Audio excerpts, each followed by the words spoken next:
We got hot mics, everybody. We got hot mics. What And up, that's- everybody? That's why you shouldn't betray Branson like that again, Elliot, because you He's see the what mic happens master. when you play, when you mess with fire, you get the horns. We're always saying such dodgy shit, like off mic. Andrew's always I saying definitely such am. cool stuff. You know, when you play with fire, you are going to get the horns, Elliot. I call him Big E now. Big E. It's gonna go by. Oh, It's a big fair in Massachusetts. I used to go to that every summer as a kid.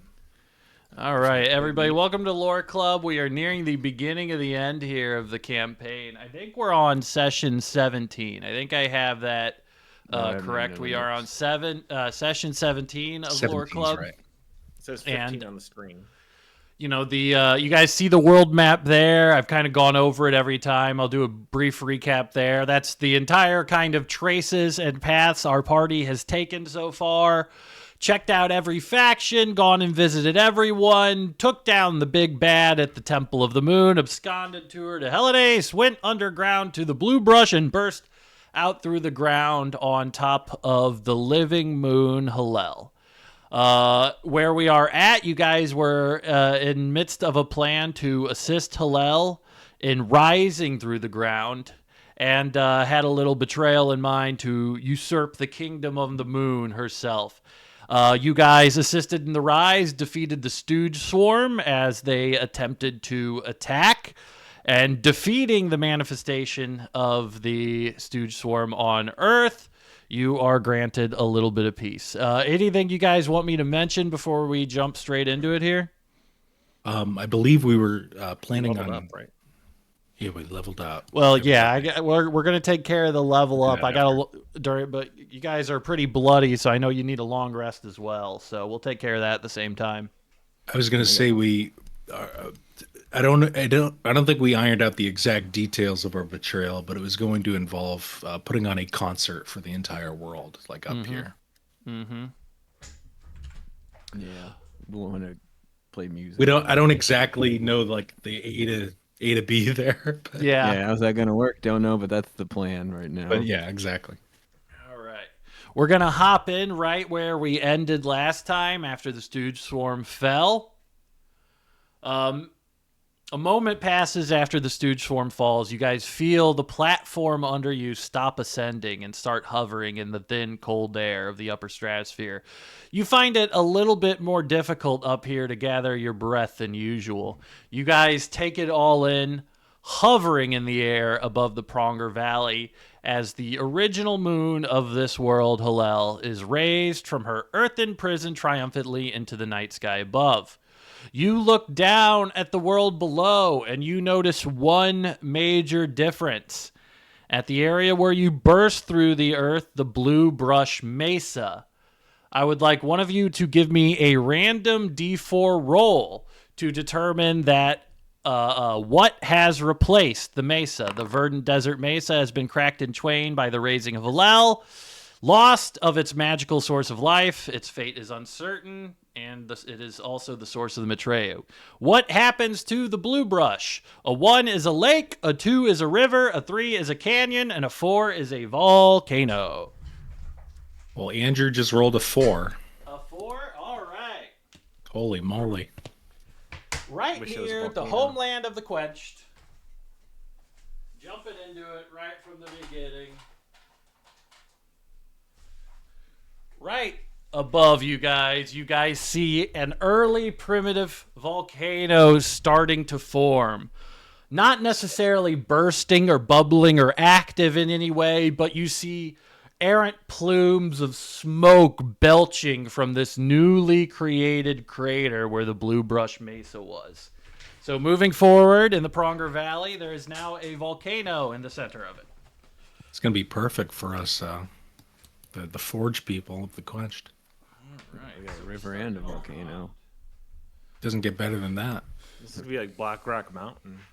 So we are also later on need to determine an exotic quality about the volcano. But that will be added to the wrap up at the end here. Yeah, you guys see down and see where it was once this Blue Brush Mesa, this thing that loomed over your hometown where you guys grew up, had sort of crumbled in on itself and warped into this active, simmering cauldron of lava. Not necessarily as burning hot and open and magnificent, but it is a minor volcano that is now dead set in the center there.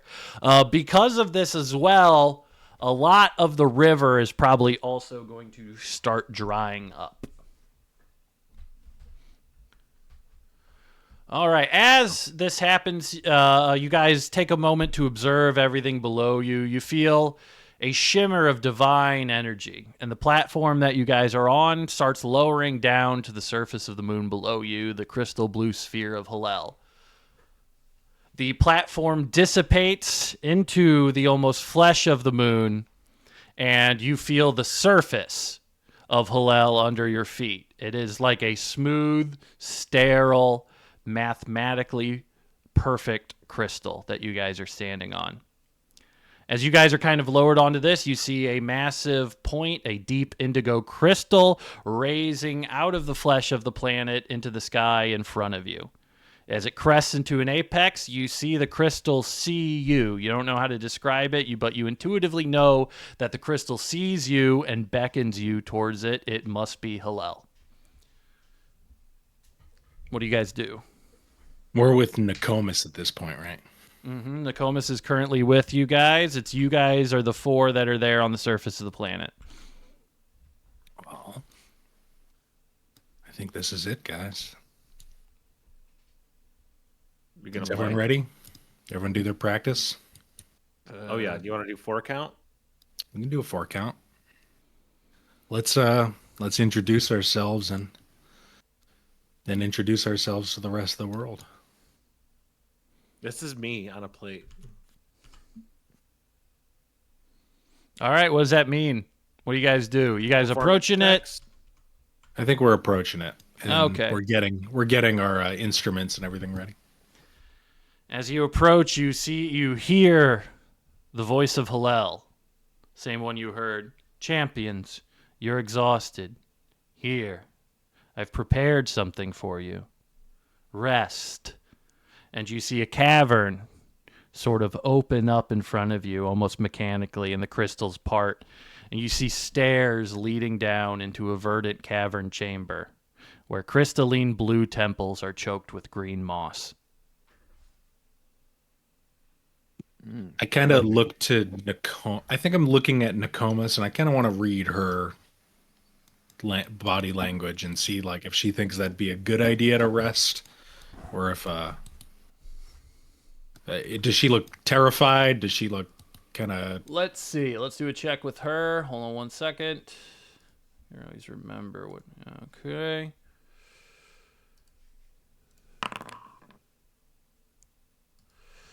Nokomis kind of stares blankly at the resonating purple crystal, and can kind of peers down into the cavern, but she really doesn't know head or tails to make of it, and doesn't really present much information on her face at all.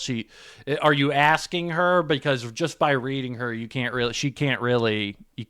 It seems like she doesn't get a grasp of it. I think it'd be too obvious right now in front of Hallel to kind of speak too aloud about our potential plans. I kind of look to the rest of the group, and you think like, should we rest? Do you think we could take some time? I think it'll be a safe bet. I wish I had your confidence in that, but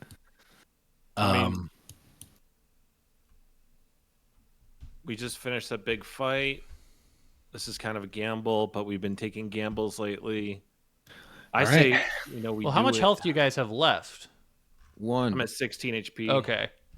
I literally have 1. we could, rather than taking a full we could like burn our hit dice and stuff. Just kind of take a breath, burn our hit dice, and come back. But I'm out of spell slots. yeah, I know I'm running low too. You guys also level up if you long rest. Yeah, all right. Yeah. Well, let's I mean, guess there's no rush. Let's hit the green room and we sleep or we die, or we stay alive and we die. yeah, that's right. Okay. Get one Like if they last sleep, betray man. us or we get fucked, we're gonna die from resting. But if we stay alive, we're gonna die anyway. All Let's right. give it a go.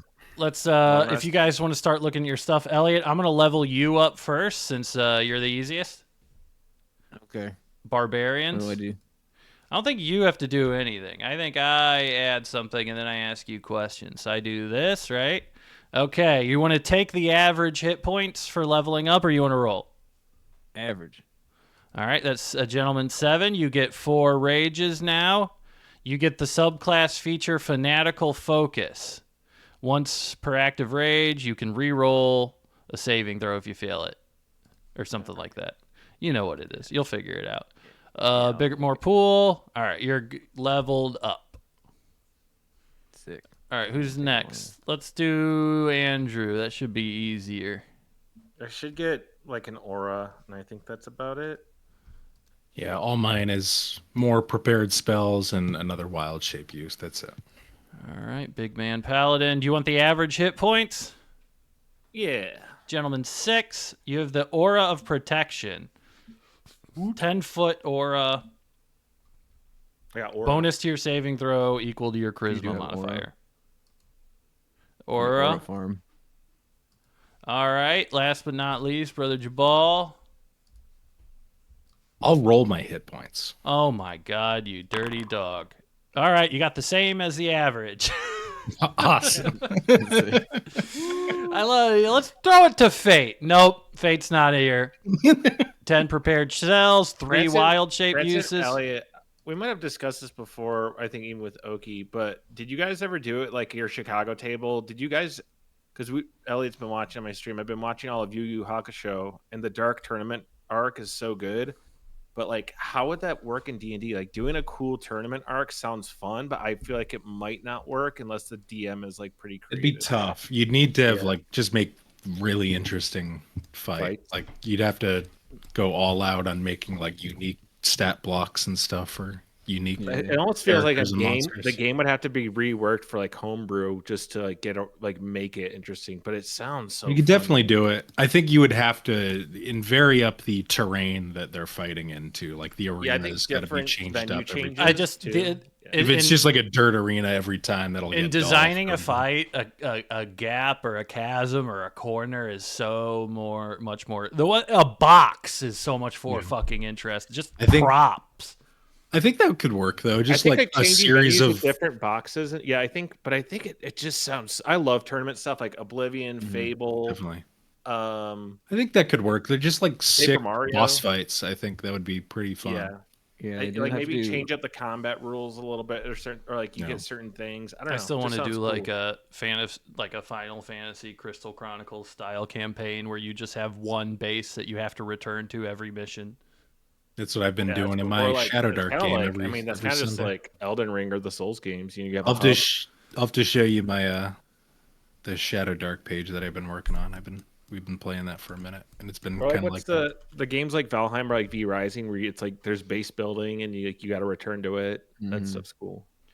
All right, let's Version jump is what I'm back working on. into it here. I did the long get the rest aura. and like leveled you guys back up, but just jumping back into it, you guys take the stairs going underground and you see this verdant cavern chamber with crystalline blue temples, everything choked with green moss.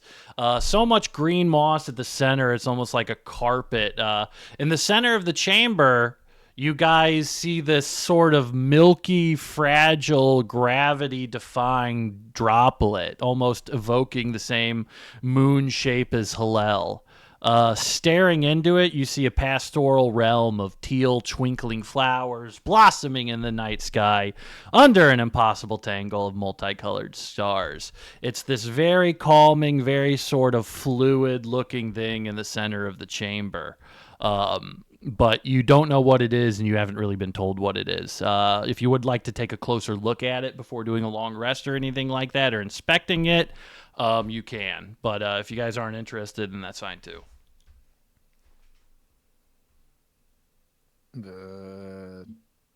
I'll check it out.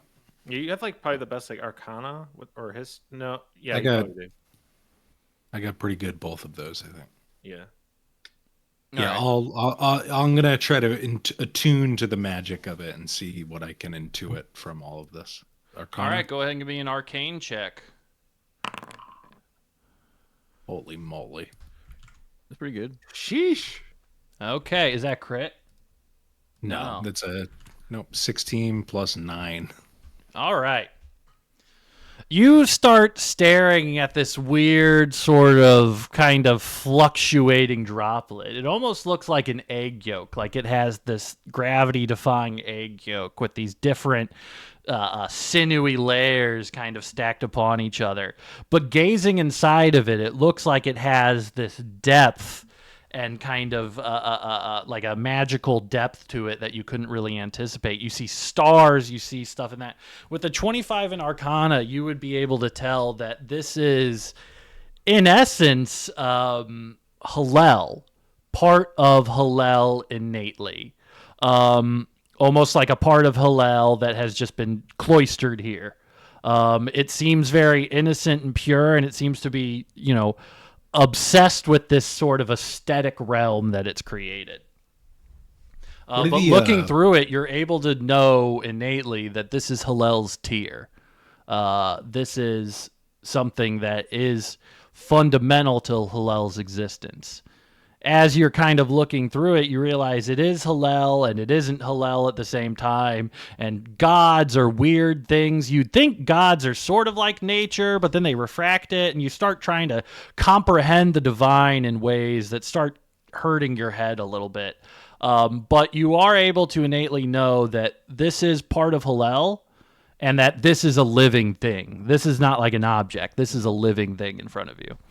Is this does it look like fragile? Like it looks incredibly fragile.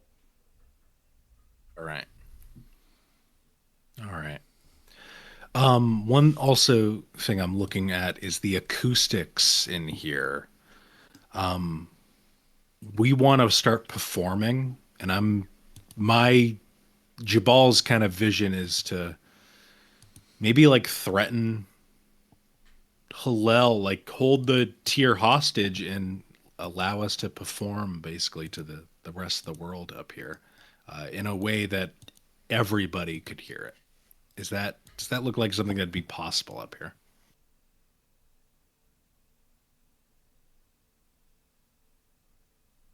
Yes. All right. By attuning to the tier, broadcasting that this is well within the capacities of a demigod. It would essentially be Hallel broadcasting your song. Oh my God, we're playing on the fucking first radio station.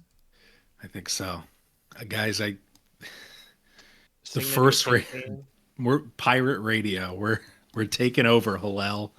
This is like in the Three Body Problem when he throws the code into the sun like a satellite and broadcasts the universe. Like that. Oh, we got to I got my drum ready. Things get weird when gods get involved. Anything is possible with gods. I'm gonna look to Nokomis and say, "Hey, we're about to do something. I know we had our differences, but we do need a bass player, and I think you're it. Would you join us in this?" I want to extend the olive branch here. From a paladin to another, you're not beyond redemption. Join us. Join the quenched. Join the jolly good fellows. Can I do a charisma check with that? Or persuasion. Yeah. Could I help with that? I think we're all sure. Do a persuasion check with advantage. Oh, okay, let me reroll. Give it advantage. Ooh, yes. That'll do. It's a crit 20. That was a crit. Yeah, holy fuck. All right. On a contingency basis, I'll join fully when we get half of my soul back. Understand. That's reasonable. Now, what is a base? All right. And I really get into the total specifications. I'm kind of putting something together with rocks for her. What is... You're trying to explain scales. We're explaining scales. She has a plus You know, 3 you- in performance. It's not bad. It could be worse. One thing I'm going to do to my friends here is I'm going to cast a spell. That spell is called... I'm going to have to technically cast it twice because I think it's like 1 for 1. You're gonna give us bonus stuff. Yeah, it's going to Hell be... yeah. There needs to be a pass without trace for Very- the performance skill.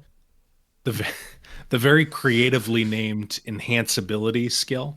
Big band madness. We're I'm making going- Brian Setzer band. I'm going to touch both of your backs, and I'm going to give you the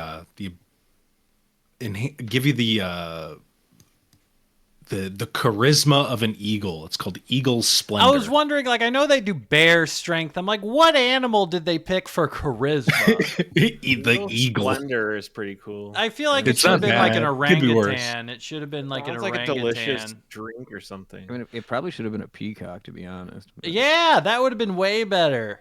That would have been way better. Eagles are beautiful. Well, I'm gonna cast it twice. Technically, it's a concentration. Would you allow me to concentrate both on these both guys, like twice with this? I think charisma for check? what is essentially a broad, vague role, I'd be happy to do that. I'm Wait, gonna what do you have give to- both of them Eagle Splendor. I don't think I have to roll anything. There's some healing Oh, okay. element to it. Oh, they get temporary hit points too. Oh, okay, you each get 5 temporary hit points as well. Okay. Sorry for burping. So- Actually, you don't get. That's out. only if you do Bear's Endurance. So I don't know Okay. why I did that. Yeah. Don't matter. all of them. We're gonna do this song. I'm going to assume Hillel will be very, very mad as soon as we're doing it, and we're gonna have to be prepared to strike. And I believe this device here is quite fragile. So after we're done, we got to take it out. But let's tune in. Is And, this the you know- roll where if it's a good one, we're going one way, if it's a bad I one, think we're going the so. other? Yeah. Okay. That's what I was thinking. Let's what is I would feel like now this is open invitation for what this score should be. There is nothing here.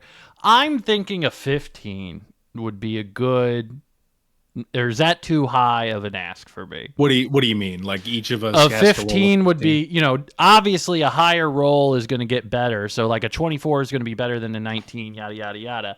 But what is the metric of what is a good song and what is the bad song? So yeah, if our cumulative rolls are lower than a 15, Yeah. then we get a bad song. I think that sounds fair to me. And Nokomis is rolling with you guys, or should I leave this to you three and we just say she's playing? You can we can allow her to roll if you'd like. Got to Help start us. somewhere. Even if All she's right, nervous. let's go ahead. Tell me what it looks like as you guys start setting up and as you guys start performing. We're all You're tuning this- in. I got my flute out, and Nokomis rolled pretty well. I'm starting the beat on the drums. Starting that. both beat of you up. roll with advantage, by the way. Okay. Pass. It's a Tony. Okay. It's a Tony. That's a Tony. Let's see. Incredible. We All got right, a two 17, a 20, and Oh, a 20. fuck. 10. Our And best show. Wisteria Our rolls a best show. 10. Our lead singer rolls a 10. Wisteria is doing a little bit of harsh vocals, which is not Yeah. everyone's favorite, but some people like Guttural. Wisteria, I think you got to lead us off. You got to introduce us to the whole world Why for the isn't it- first oh. time. that. She's doing black metal death growls. What's their band name again? The Jolly Good Fellas. What's the world's name? Why it won't let me play the song at the same time I'm showing you guys. Here, Are you playing the song now? I was for a second there, but it keeps canceling out of it. Hold on, let me pull up the let me just pull up the music for old time's sake. Good song. Let me just put on the oldest music in history real quick. Yeah, we'll play the hit first, and then we'll go into like our new song. We're playing the hit. This is the hit. Yeah. and then we'll go into our new stuff. All throughout Pronger Valley, we see the Fayadem look up from their lakes and their farms, hearing this weird music. The survivor of the Temple of the Moon hear this. The Moss Pigs at the Crystal Walk are very confused. The Bowl Kings look up at the moon and go, I don't know. They go back to living in mud. Wickwings rebuilding their house hear it. The Lowriders transporting their caravans hear it. And it is an overall thundering performance that signifies a new age in Pronger Valley. The fucking twinkling. As the performance comes to a close, you guys in this chamber cannot hear anything, but you feel the buzz, the resonating of Hallel, the almost confusion about what that was.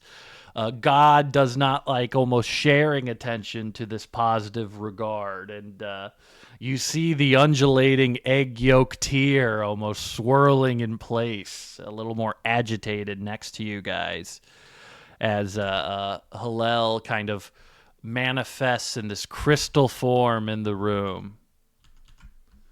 Let me pull. Oh, hold on.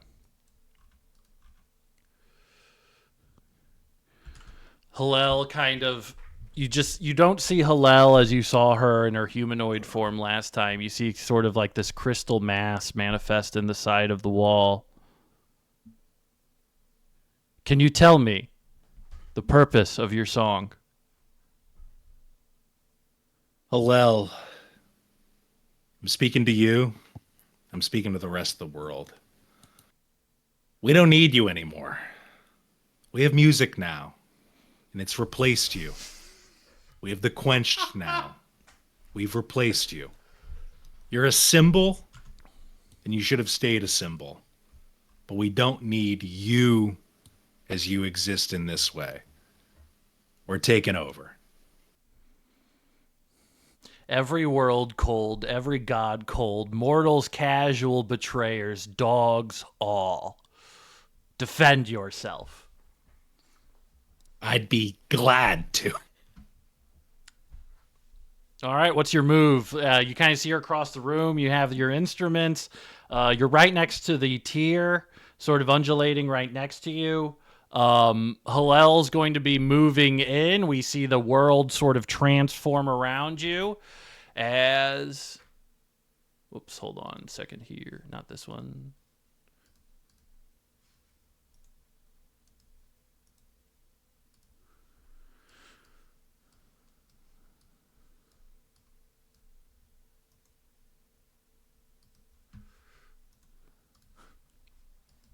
Hallel's throne. As the room swells and changes, this crystal sort of dissipates everything around it. You see the ground swallow up underneath you, the crystal kind of cavern that you were in dissipate, and you are above the ground again, swirling sort of angrily. The tier is still right next to you in the middle of this platform here. I can't find the thingy for that. We'll find it. I put in objects, I thought. I'm going to put the tier represented as this thing for now. That's the tier next to us? Mm-hmm. That's the tier next to us. And you see Hallel kind of spring forth out of this crystal, almost jump for it like she was hiding within it. And this towering alien divine being sort of hovers over you, staring you down. Not really doing any sort of movement yet. Glaring menacingly, crackling with energy around it. Before this thing gets going, you guys got to move. What do you want to do? I was going to cast Thunder Wave on the crystal. It's going to be loud as fuck. But I forgot to put Nokomis there too. Oh, yeah. All right, so you're going to cast Thunder Wave. All right, that's going to be your free action. Void and Wisteria. You guys kind of saw this coming. You guys have the drop on this a little bit. Hallel's not surprised, but Hallel definitely wasn't planning for this.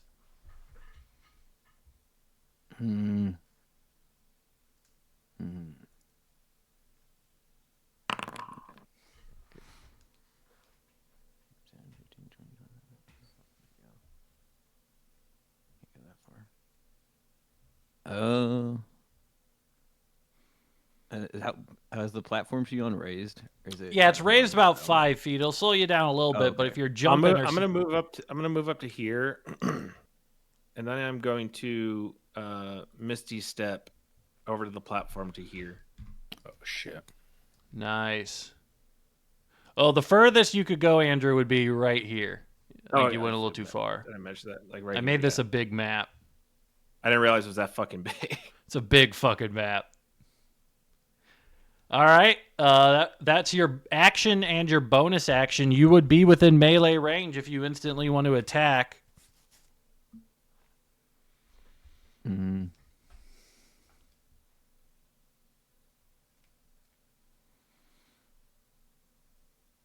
Andrew? Let's do it. Does that hit? 17. Holy moly. I don't remember. No, it does not hit. Damn. Okay. Yikes. Well, I guess pass turn. Nice, you made out of stone. You got 2 attacks, Andrew. The moon. All right, I forgot. I had that for the bonus. All right, that's a hit. Got You it. cleave That's a Tony. into the. That's a Tony right there. I'm gonna start using that now. Thank you. 15. All right, so starting off, the nice gentleman's 15 slashing damage. All right. That would be. Let's real quick do Brother Jubal. Brother Jubal, you're blowing up the tier. Yeah, I want to blow up this tier as best as I can. How much damage did it do? I rolled a 10. I don't know if the thing makes a con save. I don't know if it has. It's a con going to save. fail, but I rolled a 10 for damage. okay, you're going to do 25 damage. You notice that as you strike it, that hurts. That damage also is inflicted upon Halal, and you see this thing burst open. Beautiful. You see it just crack. What does that sound like to So, the world? Like casting I thunder? have a paragraph written on what it looks like. If you, it looks like a big teal egg yolk popping. It seems to ooze out endlessly, but not just oozing. The ooze is fizzing and crackling, and you see it just start to, as it gets further away, almost oxidize and crumble. You see magic itself running out of the tier in almost a primordial threads, almost fleeing it as it begins to melt away and fold in on itself. It starts turning and turning into a black, evil, sulfuric smelling dust after about 5 seconds of oozing and folding and fizzing. I think I did something. Good. As you guys notice this and start doing this, you blow it up. You notice this crystal now is definitely crackling. It's definitely starting to crackle, this central crystal here. Doesn't look great for it. You can't really tell what it's doing, but right now it's just simply crackling. Before we go to initiative, Wysteria, what do you want to do? Yeah, I'm just gonna run up here. That's about as far as I can get. I'm just gonna rage. All right. Okay. Everybody's kicked off now. Everybody roll me initiative.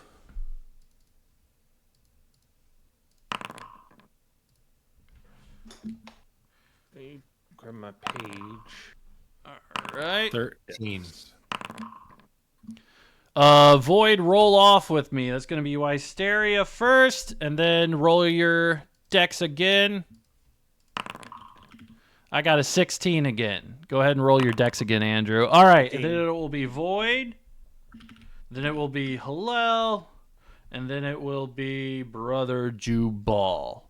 Nokomis is going to be at the bottom of the order, but I'm probably not going to have Nokomis go every turn just because I hate doing that too much. I get that, yeah. All right. So top of the order then is going to be Wysteria. You're up. Void just teleported over to slash into Hillel. Hillel is just manifesting around the crystal. The tier has been broken, and the crystal's crackling.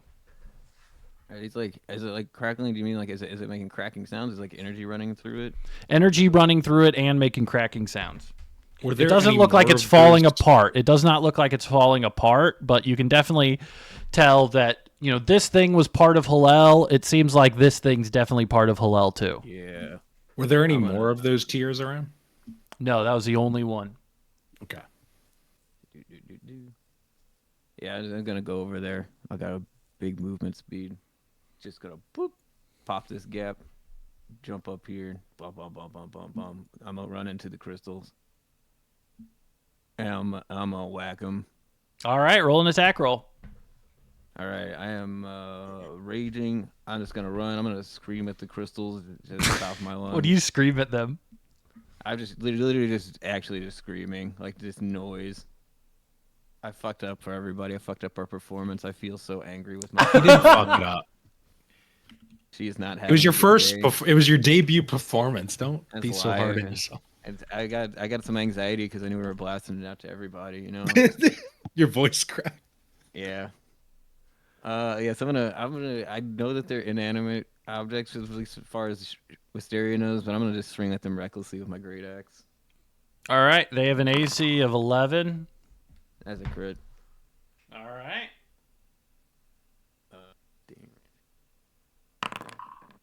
That's 20 damage. Okay. Oh, plus I'm raging, so I do Divine Fury twice. That's 5 more radiant damage. Oh, plus 2 because I'm also raging. So that's 27 total. Sheesh. And I'm just gonna do like one like wide horizontal arcing swing into it, and then flip back around the other way, and just full like circular swing back the other way. Try it again. All right, that's 20 hit. to hit. And that's just 8 damage that time. All right. You send shrapnel flying everywhere. You see the kind of buzzing pick up a little bit as you chop into it. It's with each and every kind of chop, you see almost the urgency of the crystals growing more. The more frequency, the more agitation, more electric shock charges kind of bursting through your hair. As we cut to Void, you got this monstrosity in front of you still going toe to toe with it. All right. Just gonna do what we know, baby. Swing for the fences. Crit fail. All right. Okay. I don't like the sound of your voice. Go ahead and roll your other attack before I do that. I don't want to do that to remove the other one. 19. That's a hit. So go ahead and roll your Bada damage for bing. the hit first. 13. Can I do a smite, or do you want me to wait? I'm for going the to say fail? you cannot do a smite because you critically failed on the first one. And I feel like I'm being nice. No, Well, that's actually, generous. no, that's not within the rules. You get to smite, but I'll do the smite now, and then I'll just give you a worse crit effect. Take the smite. I will. I will. Let's do just regular old divine smite. On Smoot. That's a pretty good So smoke. 23, 10 radiant. Oh, yeah, the blast of radiant damage just cavalcades across the chest of Hillel. And you just feel the energy resound from it. But, you fucked up on the approach. Your footwork was all off. You stumbled. You've left yourself completely open. The first attack that Hillel gets on you is going to have advantage.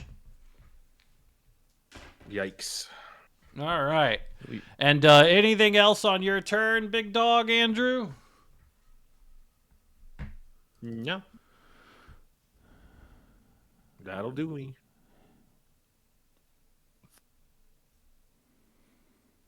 All right, let's do this. Okay. What is this? A cone? All right, he's going to whip this around, and he is going to cast Hypnotic Gaze on Void here. Void, make me a Wisdom saving throw. Whoops.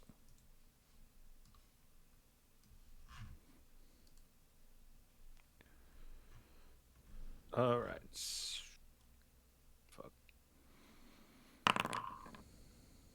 All right, you then- fail. Does that count for my aura? I think. What's the definition of your aura If it's in say? there, yeah, charisma modifier. You gain a bonus to saving throws equal to your charisma modifier. My charisma is. Oh, that's actually added into your wisdom saving yeah, throw it's added. I was already. just making You got sure. a I don't know minus. if the game did. Yeah, so 10. Okay. You are stunned until the start of Hillel's next turn, and you take 9 9 psychic damage. So you're going to take 9 psychic damage from Hillel there. Get this thing off my... Yeah, here we go. All right. As you are stunned, he can go ahead... Oops. How do I get out of this sucker? He can go ahead and sidestep away from you there and is going to attack Wisteria with their Mercurial Whip. And that's a miss on the first one there, I'm guessing. Yeah, that's the miss. And she's going to rear back and swing again. Does a 20 hit you? Yeah. All right, 20 hits you. You are going to take 30 force damage from the whip. I can't resist that. As it cracks into your back. And it is going to teleport you. Can't really go that far.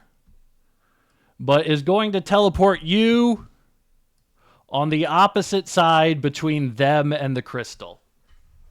The Mercurial Whip, when it hits you, can teleport you 10 feet away as long as it's not in the middle of the air. Okay. And that will be Hillel's turn.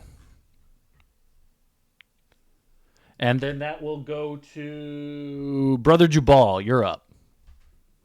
Gonna wild shape into a lion. Did your CR for Wild Shape go up at all? I know you got extra stuff Didn't say so. from no. your level. Double check your level stuff because I do think you did get some extra stuff. Let me put that. I was looking at it. I didn't see anything in the level. Let me put the lion. There's your lion. Level 6. All I got was hit points, max prepared spells, and wild shape uses. Oh, That you was can it. just do it more. Yeah, that's fine. All right, that's your bonus action. All right, and I'm going to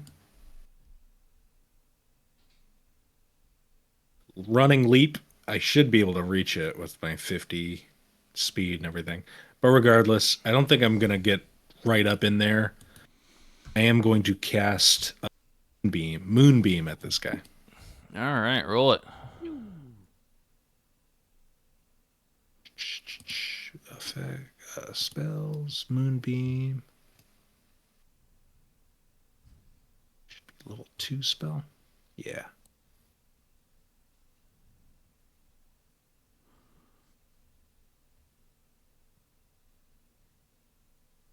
So the moonbeam, rather than coming from Hillel, it comes from like the memory of Hillel that's like in the sky that kind of the druids have given life to. It's so divorced from Hillel herself at this point that it's its own thing.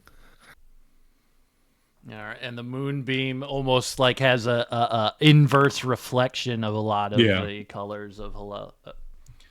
All right, 11 damage. They make a con saving Oh, throw. I'm sorry.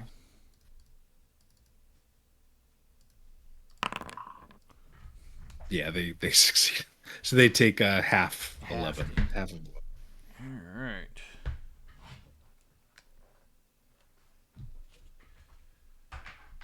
All right, then. Okay, anything else? Nope, that'll be it for me. All right, then that will go. I'm going to have Nokomis run up to the edge here and, seeing this all in front of her. It's even the war, the fighting, and all that shit, whatever. What's the point of all that? She's going to go ahead and start it off by casting... Man, stop telling me I don't have spell slots. This is a goddamn NPC. What are we doing here? All right. We're going to do level 2 heroism to give 3 temporary hit. 3? That's it? On level 2? Wait, hold on. Did I do that wrong?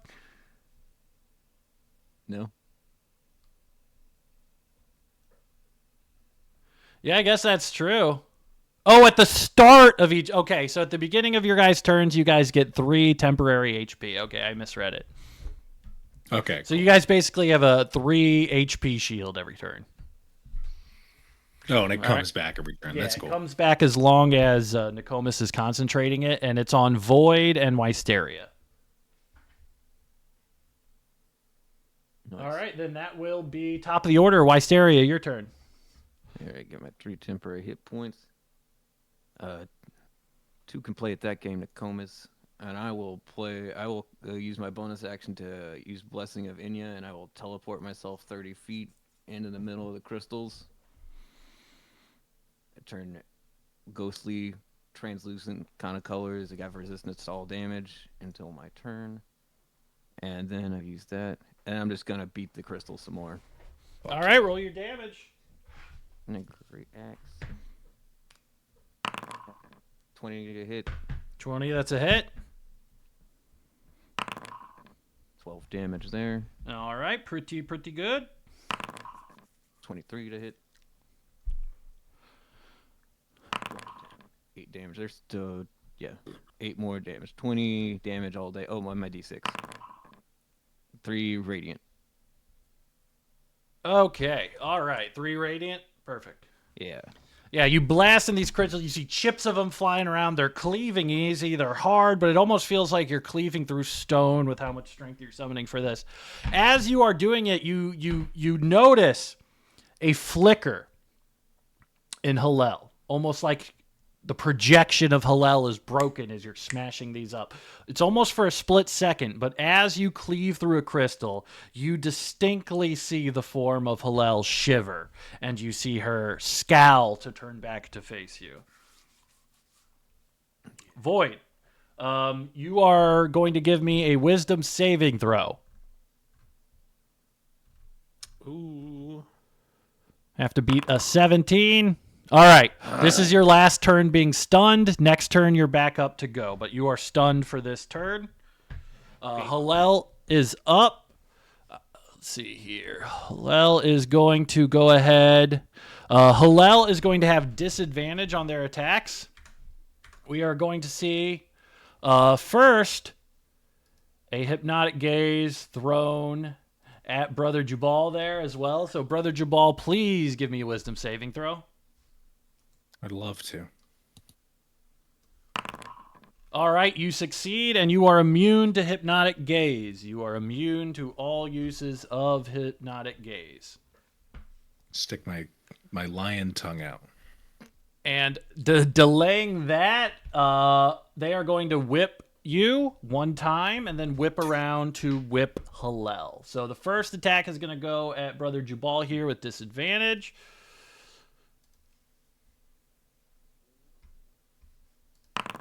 Does a 14 hit you? No. Okay, the second attack is going to go at Wysteria with disadvantage. 23. Yeah, that'll hit. So that'll hit Wysteria. Wysteria, you will take 25 force damage as this thing bludgeons into you. And it is going to move you. 20. Oh. Sorry, I'm resistant to all damage right now, so that's 13, right? Yeah. 13. Yeah. Okay. So, and he will teleport you. Man, he's going to do the same fucking move. He's going to get you in front and teleport you in front, put his back between the crystal, doing the exact same move. And then he's going to do a legendary action here. Come on.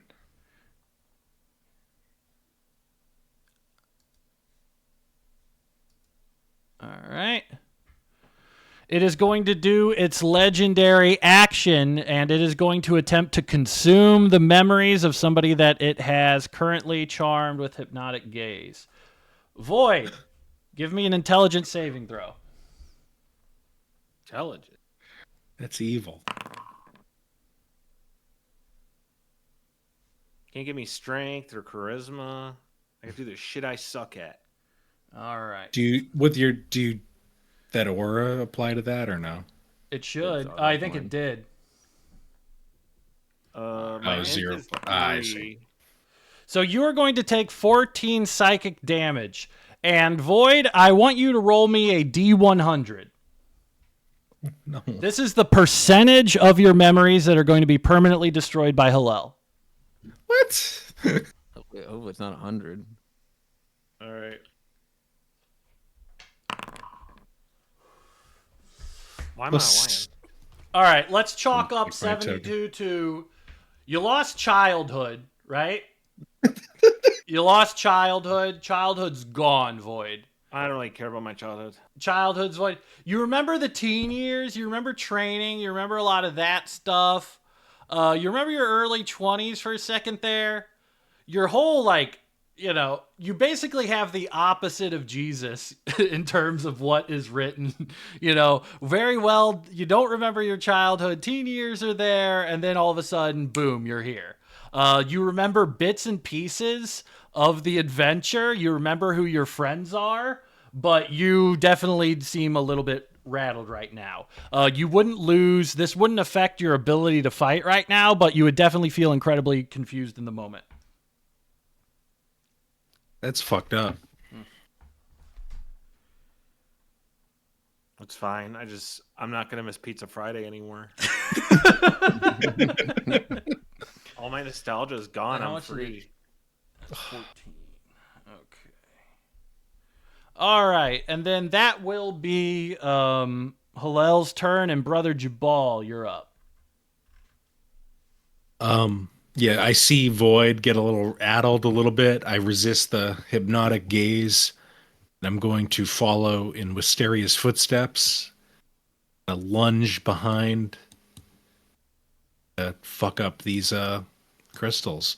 Also, Hillel, they again make another wisdom Andrew, saving. I really do have to correct this before you go on too much. You don't lose any memories. That's only if he knocks you to 0 HP with that spell. I'm sorry, I misread it. I mean, if you want to do it, I'm down. No, he's definitely going to try to do it later. Okay. I was gonna say that's brutal. If you I mean, Void is a man of the future. He moves forward. It's fair. All right, that's Brother with, Jabal. I'm sorry. with my new Circle of the Moon kind of ability, I can make my attacks do radiant damage. I don't know if that is good or bad in That's this, but I'm gonna good. do it. So now I'm gonna do 2 rend attacks. Miss. Are you attacking the crystal or the guy? Attacking the crystals. Okay, yeah, one of them hits the crystals. First attack, you're not able to scrape through with the claws, but then you find a weak spot and you're able to crack it right through. I'm not gonna bother roaring at Hillel. I don't see that working out for I me. think it's gonna work. But they do make another moonbeam. They got to make another con save. See if they get moonbeamed. 14. I'll roll the damage. Is that a That pass does or a not fail? succeed. Wow.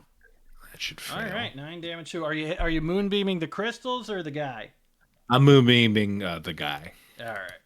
That one. I don't know if that does anything. The polymorph shit. I don't think that applies, but Not necessarily to a god, They kind of choose what they look like rather than have a true state even. At least in my head. that's fair. All right, Nokomis is holding the heroism, and actually, you know what? Treat yourself, Nokomis. While they're doing that, they have dropped down their weapon. They have cast a guiding bolt, which is definitely a fucking hit, which is 15 fucking damage to the thing. Next person up gets advantage on their attack. Awesome. All right. As you run Thank you, through the Nokomis. crystals, you definitely notice it bothers Hillel. Not to the extent it did, just wasn't as much damage, but it didn't fade in and out. They're not going to have any penalties or anything like that, but I don't want you to get the idea that the crystals aren't doing anything. They're definitely doing something. All right, then we're going to top of the order. Wysteria, you're up. Yeah, I'm still going at it. I can't teleport anymore.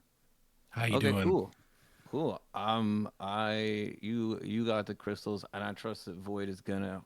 He's got some space to maneuver, can follow suit. So I'm just gonna take Hillel on, and I'm gonna attack her. All right, roll it. This is technically like your old god. You're the one that pledged half your soul to him, right? Yeah, I gotta go. This one's gotta go. great axe. It has advantage, right, for his bolt. Yeah, because a guiding bolt. Oh, yeah, do that one. Oh, that sucks. That's a 13. That does not hit. All right, advantage gone. I'm gonna just do this normal. That's it, though. 22. All right, let's do. That's 1 radiant damage, and then 13 of my great axe is burying in. Oh, +2 because I'm raging. So that's 15 normal, 1 radiant, and then I am going to use my bonus actions to just I'm gonna use Warrior of the Gods. 15, I'm gonna heal okay, myself. 16. I'm gonna use 1, 2, 3, 4. 4. Wait, can I use that many at once? How does this work? Are you blowing a wad? Spent dice from this pool, roll them. Right now. You have a pool that you can spend. Oh, I can do any number of them. Yeah, I'm gonna do all of them.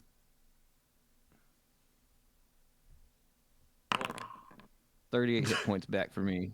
Nice. What does that look like when you summon up 38 hit points back? You just see Wisteria finish trying to chop at this large god's legs and just slam her battle axe into the ground and scream to the skies, and just a white light emanates from her. And she Yeah, and a blessing the of light dies down. Enya emanates through Yeah. you as you Incredible. revitalize yourself. 50, what is that, 38, so that's 55. All right, is that your stuff, Wysteria? Yeah, that's all me, baby. Void, you're up. I'm free, right? Yeah, you are free. You don't really, actually, no, your memories are fine. But he definitely did eat a little bit of your, you don't remember your breakfast.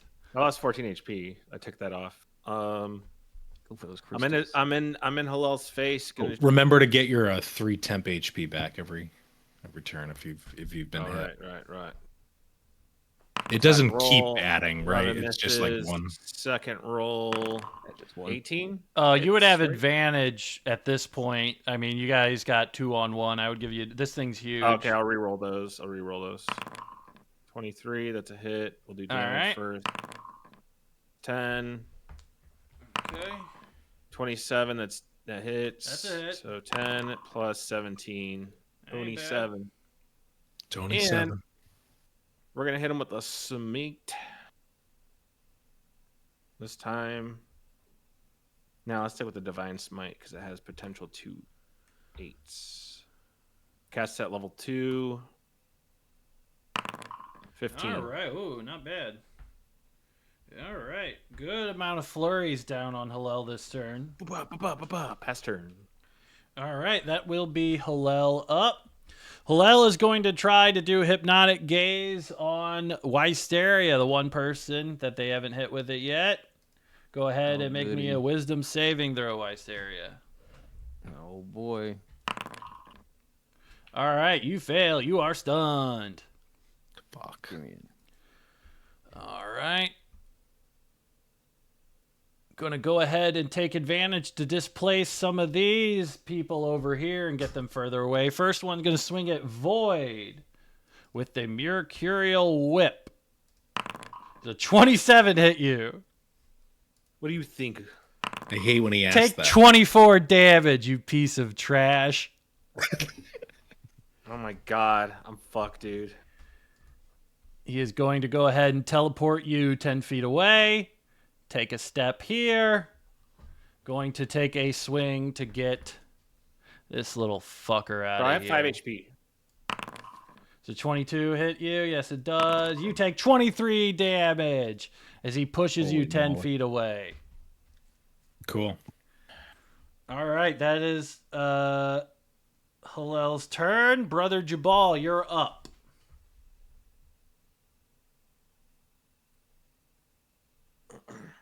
See some magic, Jabal. Okay. Moonbeam again. All right, it's con 2d10. I'll saving just throw. roll. Yeah, I gotta make the con. I gotta make my con actually. I succeeded. I passed on the con saving throw. Edge is 9. All right. So they take half damage. And I'm going to be undeterred and keep running at these crystals. All right, roll your attacks. I would say you would have advantage on these crystals. Well, no, you wouldn't. You're kind of by yourself now. Yeah. It's a hit. All radiant damage, by the way. All right, roll the damage. Can I do a left trigger scan to see what their That's a hit. weakness is on this boss?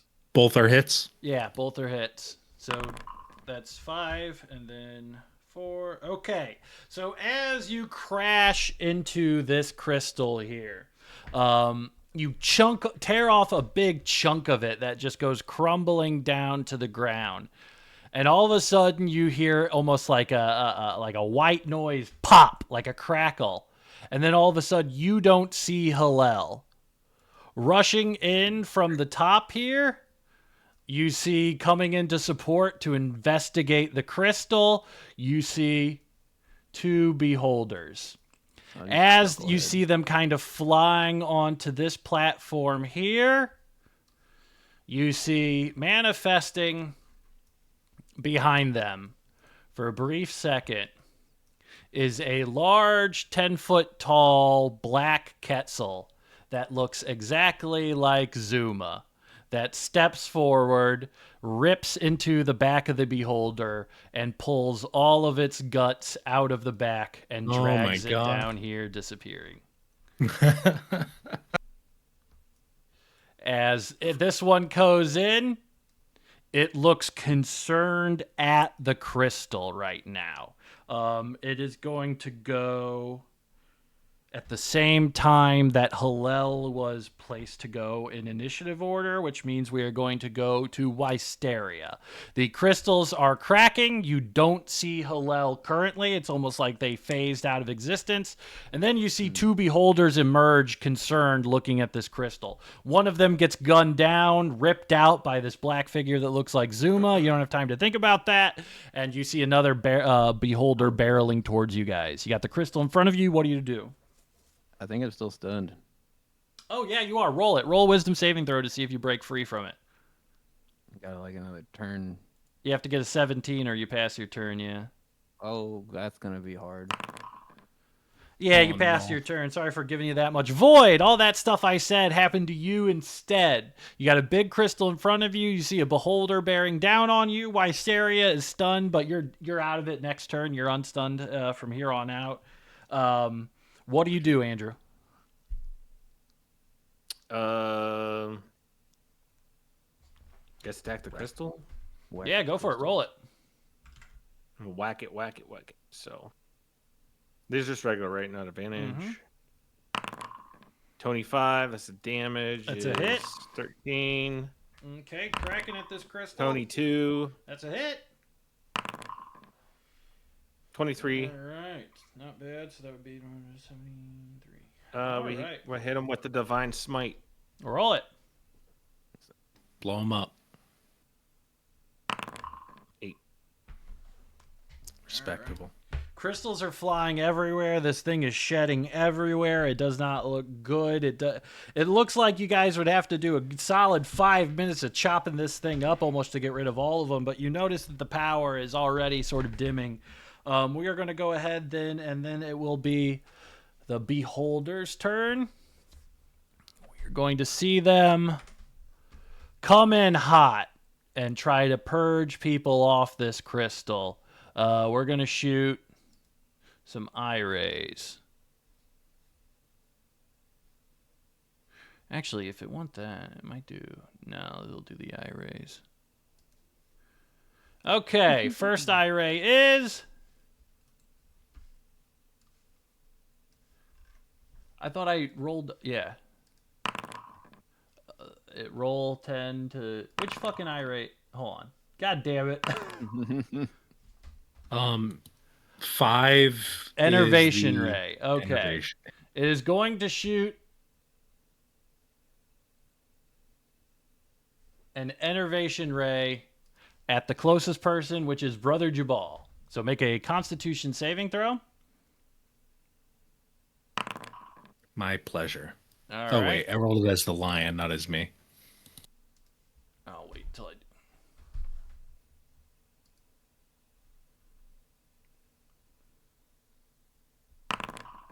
There we go. Well, same fucking thing. All right. You are going to take 14 damage, poison damage, and you are poisoned. For how long does it say? Until the end of its next turn. So until the end of the Beholder's next turn. Cool. Oh, your All right, tummy blast hurts. you with the poison ray, and is probably going to go in. Actually, with all this stuff, probably going to focus on you, and going to go in for a bite attack.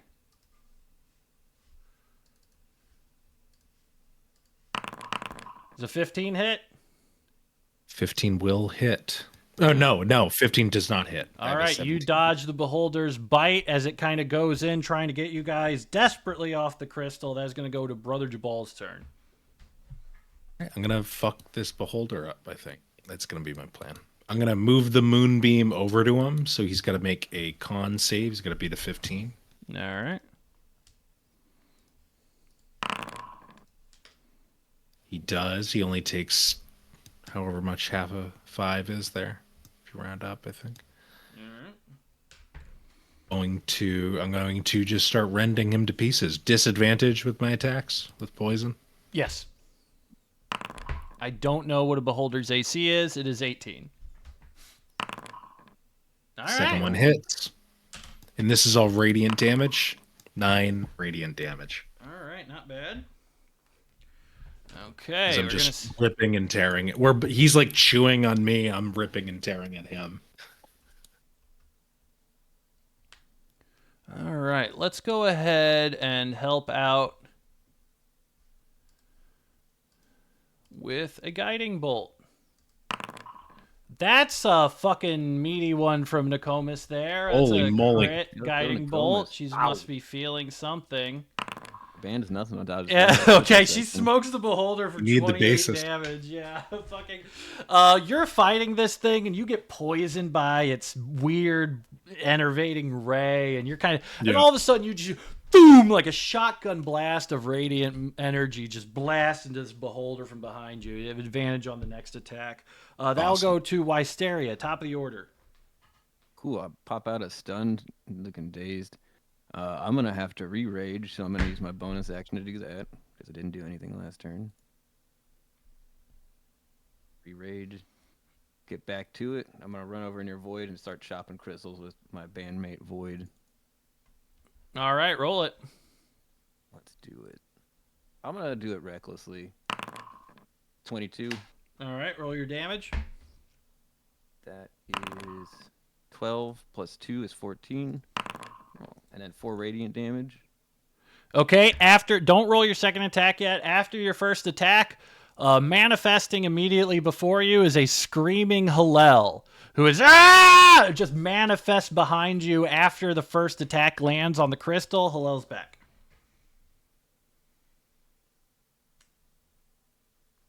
You doing anything? Did you just It's scream not. at me? It's still your turn. It's still your turn. But when you did damage on the crystal, it brought him back. Just do it again. See if they go away. It's like tuning a Roll your radio. damage. Oh wait, I can re-roll it. I got a savage attacker. 16. Yeah, they go away. Nothing All right. Anything else, Wysteria? No, that's it for me. Void, you're up. All right. You got a Beholder, you got a Crystal. Hallel's Keep still in chopping the play, crystal. but they're kind of fluctuating in and out. Who are you attacking, Andrew? Crystal. All right. 11 damage. All right, that's a hit. 11 plus 14. 25 damage. All No right, yeah, smite you're this time. way laying into it. Almost kind of seeing all this chunks fly out, and but you don't see Hallel manifest or come back or anything like that. All right, Pester. All right, Beholder's gonna go. Beholder is kind of almost gonna try to get a wider range and kind of backtrack a little bit here. You get an opportunity attack if you want with disadvantage there, Brother Jabal. That'll be a hit. Well, let me roll it again for the disadvantage. I still hit. Still hit. Pretty good.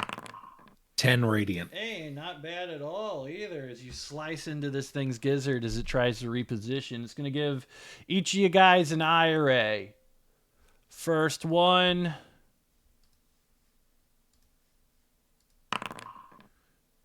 is going to Brother Jubal, and that's a death ray. Oh no!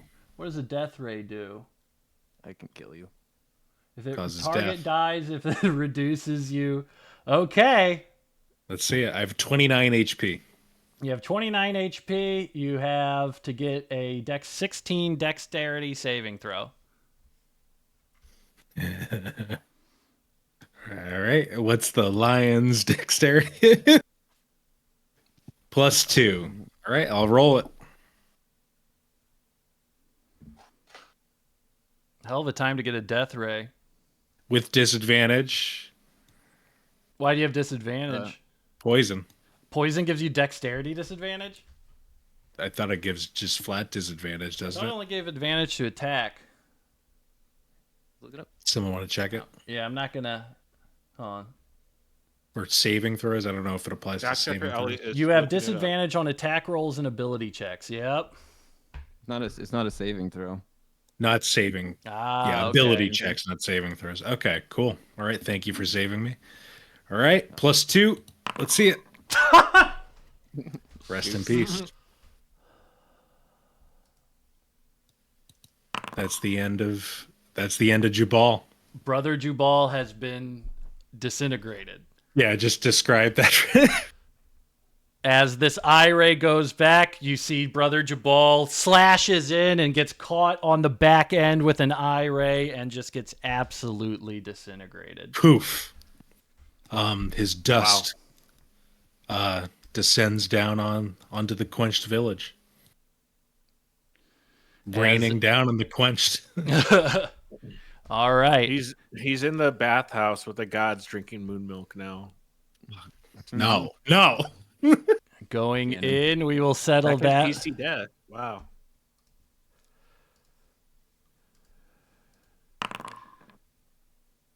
Uh-oh. I mean, Oh, it says you have to re-roll it. If you use the same. okay. All right. Second one, it's going to be a charm ray. That's going to be a wisdom saving throw at void. Yeah, beholders are nasty.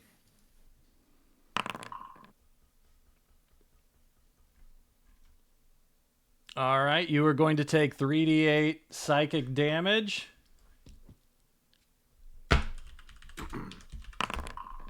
All right. You take 17 psychic damage, Void. I'm down.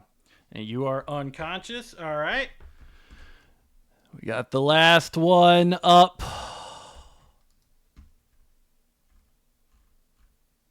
Here. 2 will be a paralyzing ray. Give me a wisdom. Give me a constitution saving throw. I think you have advantage on these if you're rate. No, not if you have strength. No, You it's have only advantage strength on. saves. Con save. Go. 23. All right, and that means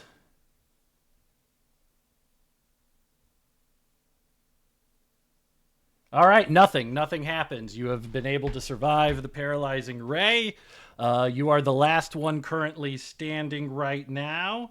As we are going to go to Brother Jubal, who has passed away, we are going to go to Nokomis. Nokomis is going to going to go ahead and use the athlete stuff and is going to go down to Void. Using her last spell slot here. Going to do a level 3 Cure Wounds. Fuck yeah. And you're back up with 21 HP, Void. Not bad. Not bad. All right. And then that will go Wysteria. You're up. Good Okay, thing I time to didn't go. kill her. Yeah, we're glad we made friends. Time to go fuck this eyeball monster up. Move to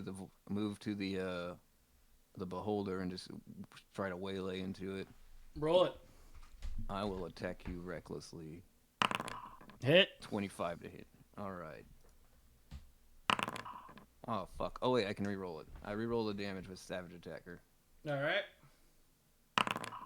It's one more. That's 7 plus 2 because I'm raging, plus 3 radiant damage. So 12 total. All right. And I'll try to hit it again. Go for it. All right. Hit. I think that'll hit. Oops. That's 16 damage. 16 would be. Oh, plus 2, 18. 18 total. Okay. Moving along then, Void. Yeah. Or I'm sorry, do you got anything else, Wysteria? No, I burnt everything else I can do. Yeah, I'm good. All right, Void, you're up. I'm getting up to this motherfucker too. He almost Roll killed it. me. He killed You my guys boy. up. 2-time, go for it, advantage. Oh, advantage? Okay. Yeah. 26, that hits. All right. Damage. 10 damage. 18. All right, it hits. So 22. Okay, And- describe your kill. Void is wailing on it with Wisteria, chopping off the tentacles and the eyes, stepping on the eyes, and then he just slices it into the pupil of its eye, and it kicks it off like the platform from off his sword. All right. Goes flying off the platform, and a stunned Hillel emerges, shaking for this turn behind you guys. Currently not moving, almost frozen in some sort of weird stasis. As we go to Hillel is going to pass their turn being stunned. We're going back to the top of the order with Wysteria. Yeah, back to the rocks. Back to chopping on crystals. Seems to be the best solution. Do that. Oh, fuck. That's a 12 to hit the rocks. That hits. A 12 is the AC of the rocks. Oh, nice. That's 11 plus 6 radiant damage. 11 normal, Okay. 6 radiant. And I'll hit him again. 23, All right, roll the damage. 14. All right. Plus 2, 16. Sorry. I don't know why it doesn't auto add to stuff when I'm raging. I should have probably figured that out a long time ago.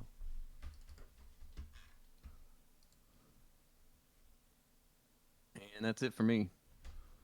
There is just full blood-soaked rage mode. All right. Void, you're up. The crystals are in front of you. Nokomis is up. You've been brought back up. You've just killed the beholder, and now you have this lurking monstrosity that reemerged on the platform. What do you do? Well, hello. They're coming and going, so I'm gonna just whacking crystals. All right, roll it. Roll your damage.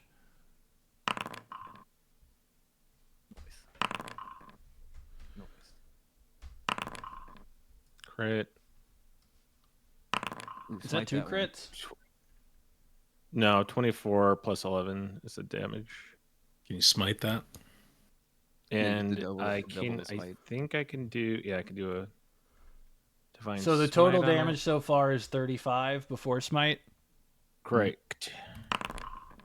40. 5 radiant. You can double the damage for smite too on a crit. Yeah, you crit on the smite, so rolled another 2d8.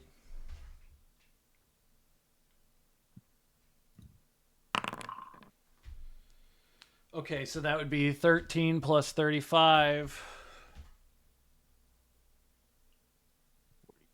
All right, Jesus. Okay.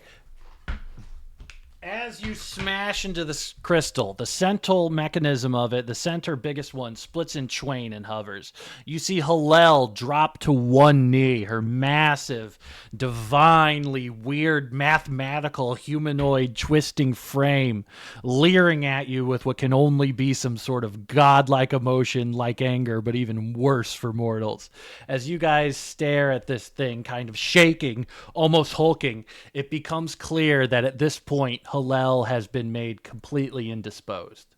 You guys have made it so Hillel is not moving, is shaking, and you have completely destroyed the central crystal platform. It seems like Hillel is even unable to talk to you guys right now as much as you're shaking. You aren't sure if this is temporary or if what, but it seems weak. What do you guys do outside of combat when you see this happening? I think us three, Nokomis included, should try to just behead her all together with one cool swing. All right, tell me what the execution looks like as you guys have a god shaking, indisposed at your feet. Nokomis, who is getting half of her soul back, but is still pretty much fucked. Your new bass player altogether. Who wants to paint the picture? What weapon does Nokomis use? Nokomis is using a long pole arm. She stopped using the blade Zlangi after she was captured. I think it'd be most poetic if I use my battle axe and Nakoma uses her, or my great axe, and Nakoma uses her pole arm, and we put them underneath her throat, and then we have Void come down and chop her head off guillotine style. Void, are you cool with that? Yeah. Yeah, you guys hold her down at gunpoint. There is an execution of a god. The famed blade of the demons, the sword of the near-dead champ, cuts cleanly through the former demigod Nokomis' head, sending it tumbling down to the earth. You guys see this huge, lifeless divine form start fizzing and sizzling the same way you saw the yoke dissolve. Pull this up real quick.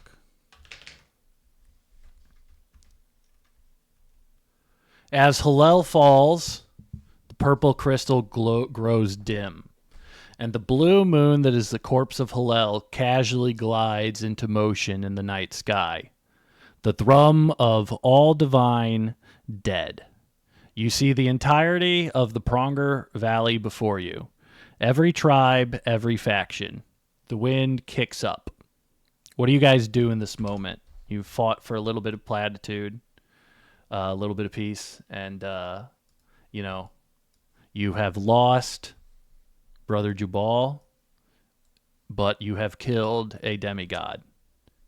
Void, you are the last one remaining of the original three. Haven't even had proper time to mourn Jubal yet. How do you guys react in this moment? Boy's gonna play his drum one last time for Jubal. All right, give me a performance. Not really a check with performance check, just advantage. playing it for himself. Oh, okay. Yeah, let's Plays like just a short song for Jubal to send him off.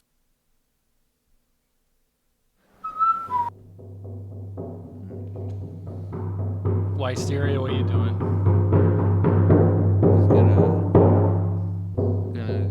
go to Void while he's playing his drums and just put one hand on his shoulder and stare off into the distance. A moment of silence and solace with my friend, my new friend. So we cut to the overview. Still on Hillel here, overlooking it all. You guys start learning the innate power of the moon. You guys start realizing that by being here and controlling the moon now, by having control of the central node of the moon, The two of you, Wysteria and Void, you guys have the innate ability to transfer people to and from the surface of the moon through a crystal from a set point in Pronger Valley of your choosing. So you guys have seized control of the moon. You have seized the ability to move people to and from it. You guys know that this moon, much like Hallel, produces water, but there's no food. There's no fertile soil. You guys have reached a resting place here, and you have the Soulfire Forge ahead of you. But as you think of that, you get approached by the undead, Blue-Gray, the ghost form. Will you free us now that you've ended Hallel? All right, you can. We said we would.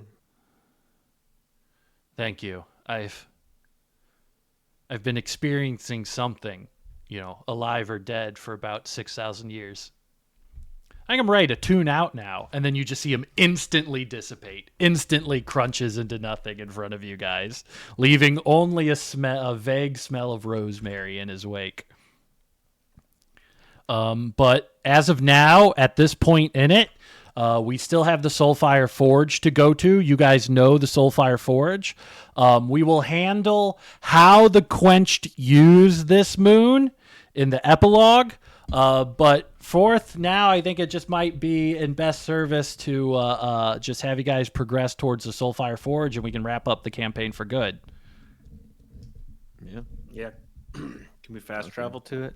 Yeah, I mean, essentially, you guys know that in order to get to the Soulfire Forge, you first have to go to the Porous Plateau. And they drive here. the moon to it, basically. You really can just sort of park the moon above it here as it takes into place above Pronger Valley. Just take the moon. Just take a moon. Casual, just take the moon. Lower down into one of the Porous Plateaus here.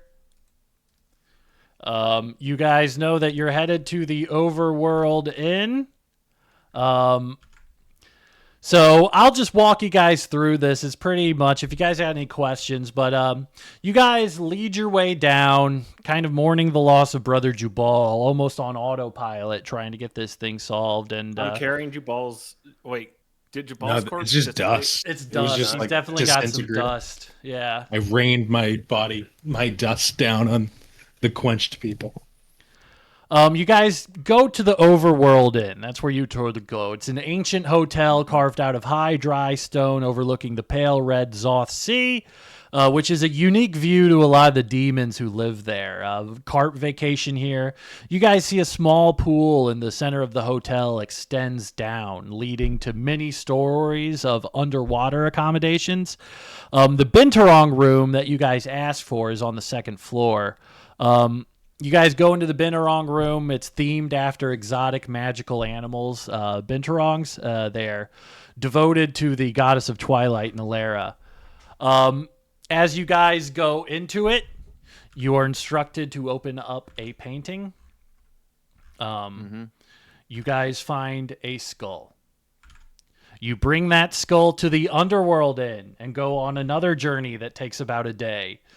The Underworld Inn is carved deep underground, further than you guys even have gone. An ancient deep cavern that allows for people to get a unique look at the deep ocean. You guys head to... sorry, what was the name of the... You guys head to the Bathhouse Suite. And you guys go to an all-bronze room with a large bronze bathtub in the center. As you drop the skull of First into the bathtub, you find yourself transported. Let me pull it up real quick.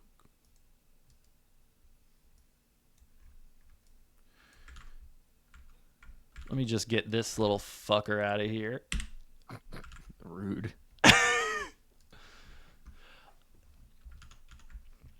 Oh, look at this little guy over here. You guys find yourself transported to an idyllic smithy. The weather is temperate and calm. A human with male pattern baldness is hammering on something on his anvil. As you get closer, you realize the thing he is hammering is a sort of clockwork tesseract folding in on itself of infinite complexity. He turns to regard you two with a panic on his face. Oh my God! I thought no one was coming! Murtu said it would be a few years. It's been thousands. I didn't expect two of you. Which one of you's my replacement? Please, I need to leave. I want to leave. I want to be mortal again. I need to leave. Which one of you is it? It could be both of us, mate. Boys, gonna step forward. I'm the son of a blacksmith. I'm trained in the trade. I am first, the demigod of the forge. Oh, Congratulations, Void. You are now the new demigod. There's the smith. There's your anvil. The It's the instructions founder are pretty potential. innate. You'll get an idea of how to work it out. But where will you go? We come from the Quenched, your people. Oh, yeah, I'm going back there. Yeah. Yeah, I wasn't trying to be a god.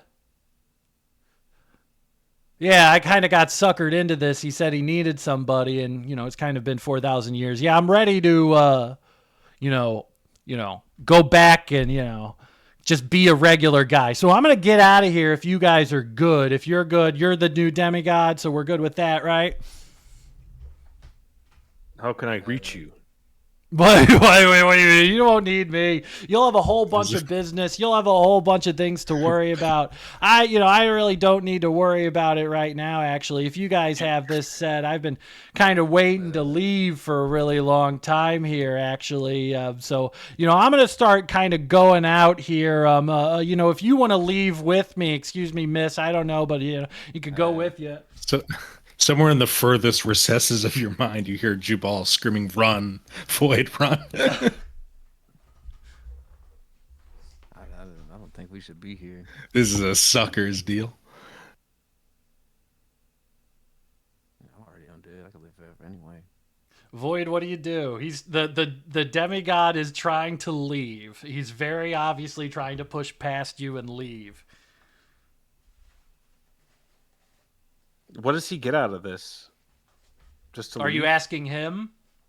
What do you get out of leaving? Mortality. Fucking beautiful mortality. Aging. I haven't taken a shit. I'm not saying I like taking shits, but I'd like to have the option to take one. It's just been, you're just perfect and you have all these jobs and these domains and duties and they never stop complaining. They're never happy. None of these gods, just take, I don't want to talk about it. I've been here for way too long. So what do I get out of it? How does the Soulfire Forge help the Quenched? How does it help my people? When you leave this realm, the Soulfire Forge is a mere ring. It's a ring you can put on and carry with you, and they'll be able to enter and see you here whenever they want. But for you, it'll be a little bit of a, you can't leave. Like, you're not allowed to leave. I don't want to say it's like a prison, but you can't go home. If I can't leave, but I can give power to my people, then that's fine. Okay. I accept. I now pass on the powers of the demigod of the forge to you, Void. I, first of the Quenched, am relieved of my divine duties and return to mortality. I thank you deeply for this, Void, and I promise I will look over the Quenched in your stead. If you don't keep your promise, know this. We will find you. You now have infinitely more power than me, and I'm already getting used to it. Void's going to turn to the table with the tools and just look over them.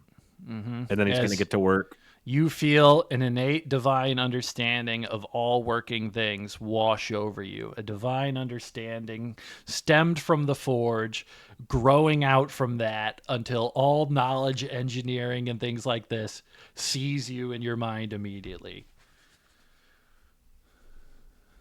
That's pretty cool. Getting to work. Wysteria. I'm heating up a giant block of metal in the forge. Wysteria, you guys emerge. You and First, just you two, back in the Underworld Inn. He hands you, he's flipping around the ring in his hand. He goes, so, I'm going to go back to the Quench. What's your plan?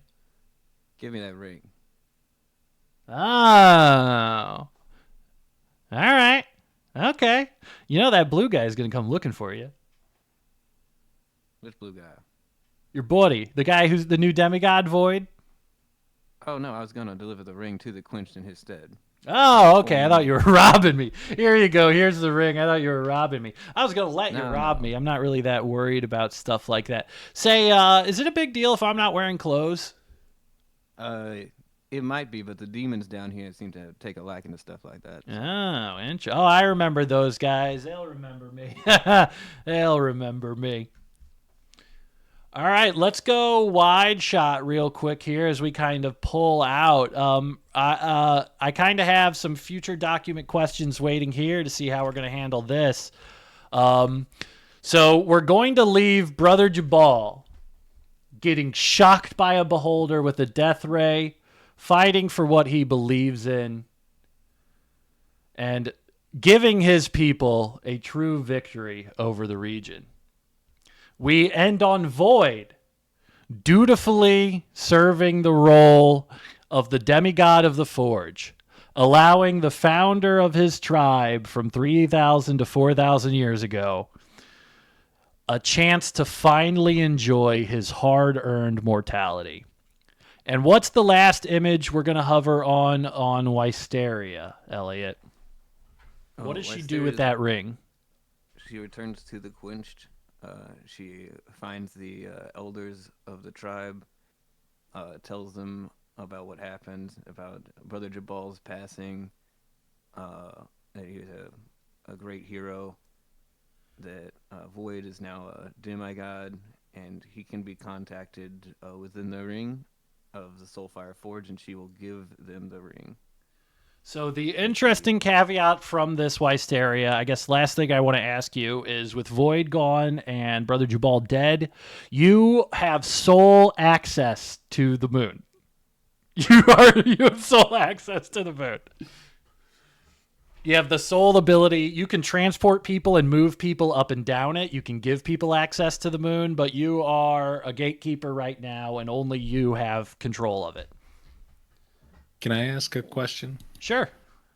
How is this kingdom idea supposed to work? Like, how is the moon supposed to implant like the idea of like a power to the Quenched and everybody? Like, Nokomis was going to use it as a mobile military base for the Temple of the Moon. I see. It wasn't necessarily that the moon itself, like, has some mystical it's power big for enough it. where you can build a big damn city on it. Interesting. So we'll leave it on that image right there of Wysteria. That will culminate the first campaign of Lore Club. Did you have something, Elliot, for that? I was just asking a question about it. I think that for now, we're just going to leave the moon be to its own devices as the sole gatekeeper. Mm-hmm. And I think Wysteria is gonna take up the banjo or a similar instrument and just go wandering for a while. Mm-hmm. Wow. Maybe spreading music for Brother Jabal's memory. It's gonna take a couple years to get good, but you know, I don't have a full band, but maybe I can reform one. I live a long time. All Brother Jabal hopes is that during that big display of music from the moon itself, that a few people out there heard it and thought, I want to do that too. And it inspires music throughout the world from henceforth. Stereo will eventually settle down and start up a Q101 Quenched radio. Once that technology becomes available. All right, let's go. I'll go through the actual kind of questions too. So moving forward, what's Wysteria's main sense of purpose going to be? So just the establishment of music in this region is something that's good to do. She's trying to leave her barbarian rage days behind. It's a lot of action for one person. Void, you are now assuming the role of a deity. You are going to be hobnobbing with Mirtu. You're going to be given directives. You're going to have jobs, and you are fundamentally going to be in charge of keeping the structure of the world together. Void is blessed with a newfound sort of intelligence, a newfound reverberance. He sees invigorated by divine energy that has been gifted upon him. What kind of god do you think Void is going to be? With a paladin background, he's a just god. He likes the order. He likes being in charge of the order. He is like impartial, but not really, because he's still biased towards the quenched, if he can be.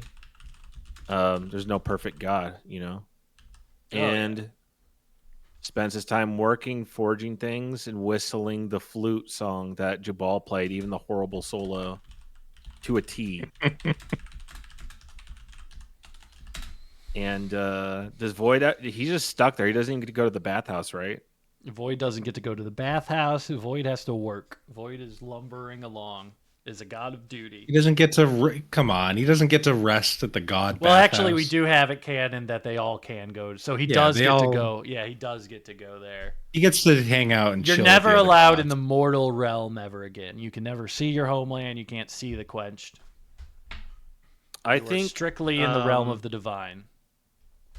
I think Void would also probably warm up to Coldwell, the guy who runs the bathhouse, because of their disdain for the gods. And Void's just a demigod, so. All right. Like all right. like So a let's blessing and a go curse. to the tribal moves. All right. So this will be everybody continuing. Everybody can contribute to this. All right. So we look at the future here. Diplomatically, how are the Quenched going to operate moving forward? Right? Is it now this is the Quench's world to take?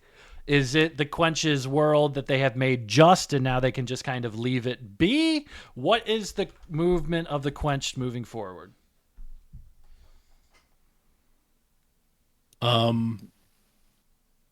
My vision was that the Quenched take a firmer hand on the region and dictating how the region is run.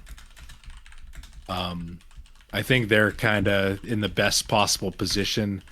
I think with that big volcano, their forging abilities like get unlocked basically. And with the Soulfire Forge now firmly in their possession, they're kind of unstoppable in the Plus, region. with the legends of the Jolly Goodfellows spreading across the land, being known as Quenched. Yeah, they're the Quenched legend of them, kind of just A high prestige I think tribe. very high prestige, and I think just the other They're tribes the Yankees. over the years they just don't have any not even through like conquest. It's just like political inertia. They kind of slowly get enveloped into the Quenched. Without Quenched has, like, Hallel, cultural dominance. spiritually, religiously, what does Quenched religious life look like now?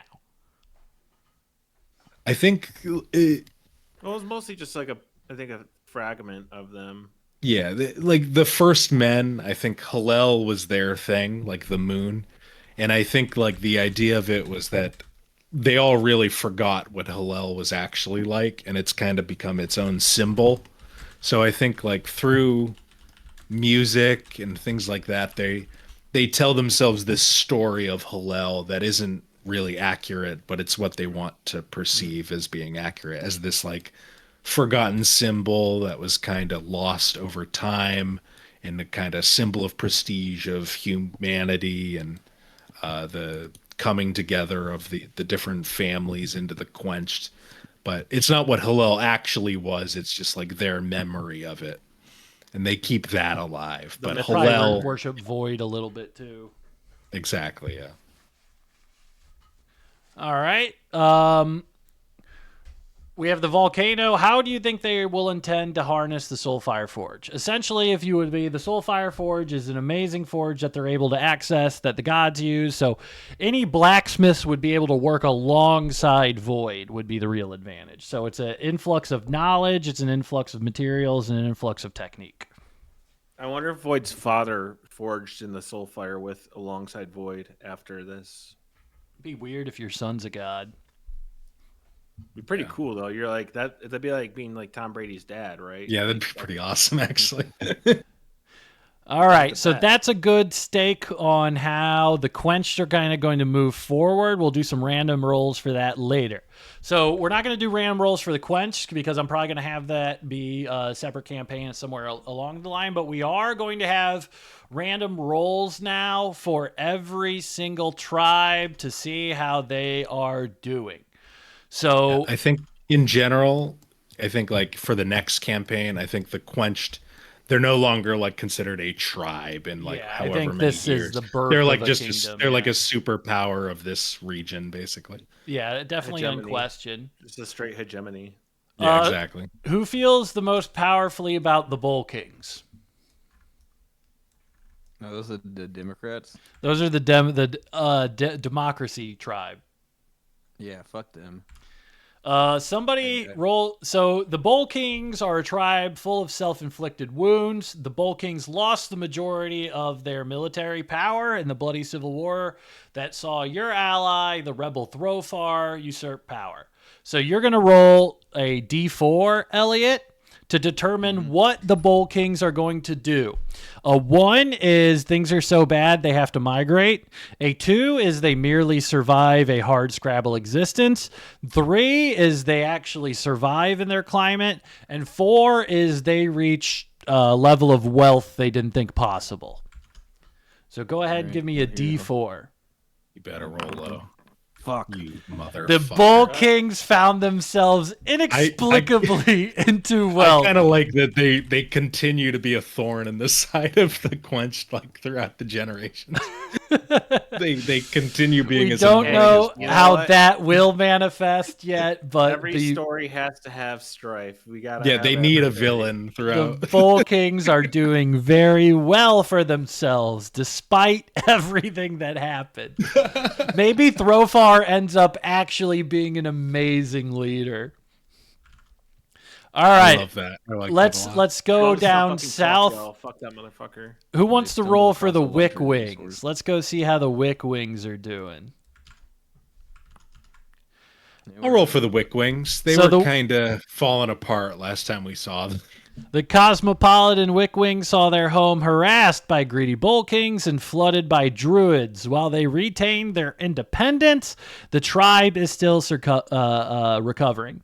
So they have the same 4 options except bumped up. So their worst option 1 is that they merely survive, 2 is thrive, 3 is wealth, and 4 is ambition. Ambition means they'll probably make a move for the region. So go ahead and roll me a D4. 2 is they thrive. They are not doing the best, but they are able to do more than just survive. The Wickwings are able to recover and do well for themselves. All right. The lowriders, the merchant lowriders continued to Factenberg without you. The caravan suffered personal losses with Beefer's death and Tettle escaping into the night on the night of the Wickwings flood. So they have the same ones as well. They can survive, thrive, have wealth, or ambition. So give me a D4. Who hasn't rolled yet? You can get this one, Andrew. A2, they are thriving, not doing as well as the Bull Kings, but they are able to pull it out here. All right, so that's on the lowriders. We are now going to the Crystal Walk and the Moss Pigs here. The Moss Pigs of the Crystal Walk, a majority of them allied with Nokomis, they were crushed at the Temple of the Moon. Even now, Moss Pig societies have fled from the road and have pulled back into the dry crevices and canyons of Pronger Valley, fearful of human retribution. So the Moss Pigs got fucked up real bad. So their number one option, if they roll a 1, is extinction. Number 2 is migration. 3 is survive. 4 is thrive. So let's see if the Moss Pigs go extinct. Who would like to roll for them? Elliot, I got it. we'll go in a circle.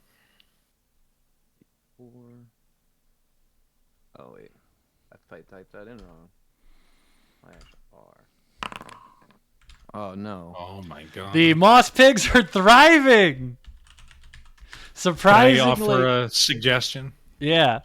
An alliance of the Moss Pigs and the Bull Kings. They've somehow enriched each other. they've come together and pulled together. Sounds good to me. Got a 4 on that. All right. All right, did that one. Okay, down on now to the Sons of Stevia. The Sons of Stevia have definitely benefited from your presence in Pronger Valley. You've assisted their people directly, and you've helped make travel safe for their traders. They were able to avoid almost all of the war, so they are in a good position. Who wants to roll for them? It's going to go survive, thrive, wealth, and ambition. The Sons of Stevia merely survive. I think they're with the so volcano, with Yeah, the the river quench. running out. Yeah, they get kind of get swamped out, I think. I think they just get swept into the quenched. I think they become a sort of suburb of the quenched.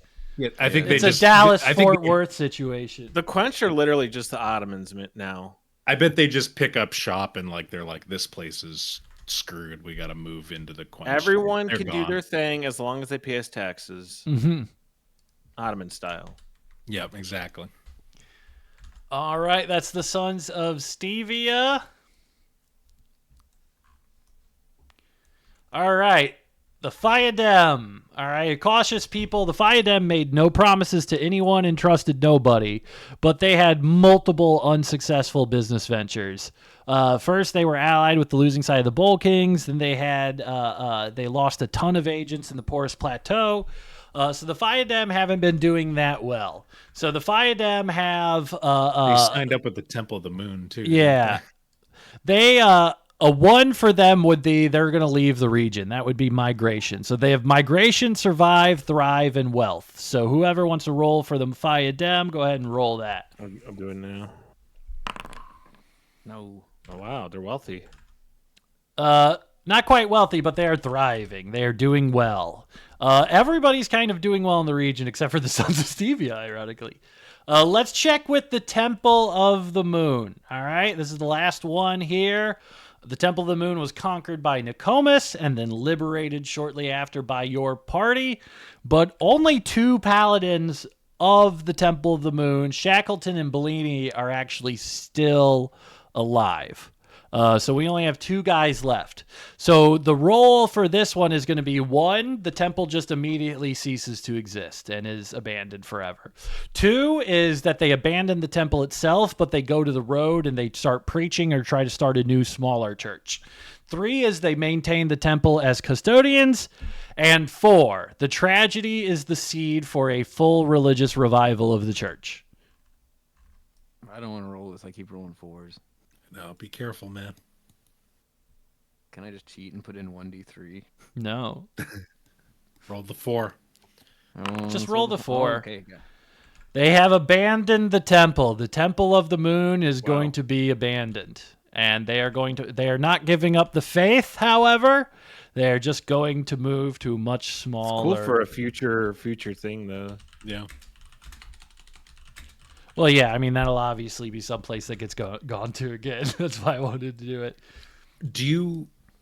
Does Wisteria end up taking the moon like with her where she goes, or does she park it somewhere?